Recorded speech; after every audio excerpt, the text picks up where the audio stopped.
সবার এবছর হোলি কেমন কাটলো সেটা কিন্তু অবশ্যই জানিও। হে এভরিওয়ান, আমি পিয়ালি চলে এসেছি আরেকটা মিনি ব্লগ তোমাদের সাথে শেয়ার করব বলে। এটা হোলির পরের দিনকের ভিডিও ছিল। এবছর হোলিতে আমি মানে বাড়ি থেকেই বেরোইনি আর হোলিও খেলিনি।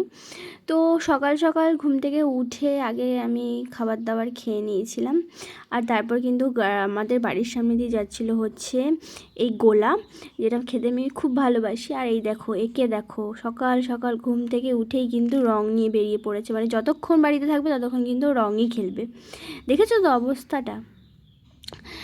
আর এত দুষ্টুমি করে না ও সবসময়, আমি ওকে সামলাতে আর পারি না।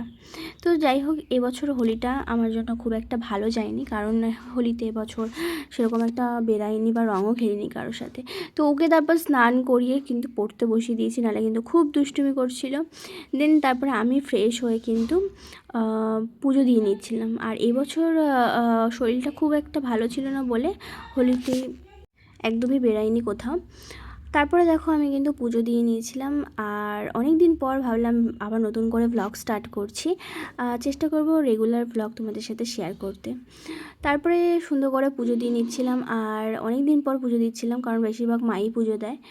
আর এখানে বড় মাকে, সব ঠাকুরকে আর কি পুজো দিচ্ছিলাম। তারপর আমি চলে গেছিলাম আমাদের লাঞ্চ করতে। আজকে আমাদের মেনুতে ছিল হচ্ছে ফ্রাইড রাইস আর ছিল সাথে চিকেন। কিন্তু আমি এগুলো কিছুই খাইনি, কারণ আমার শরীরটা খুবই খারাপ ছিল, তাই আমাকে একদমই সেদ্ধ ভাত খেতে হচ্ছিলো। আর তারপরে চলে গেছিলাম বিকেলবেলা মেলাতে। আর আমাদের এখানে কিন্তু কল্যাণীতে ঘোষপাড়াতে চলছে হচ্ছে সতী মায়ের মেলা, যেটা একদম হোলি মানে দোল যাত্রা থেকেই শুরু হয়।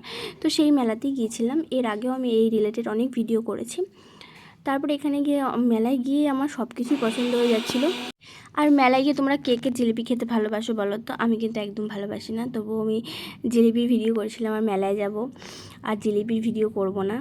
তারপর বাড়িতে চলে এসেছিলাম। আর এর ছিল পরের দিন পরীক্ষা, তাই একে একটু পড়াশোনা করাচ্ছিলাম। তো চলো, টাটা।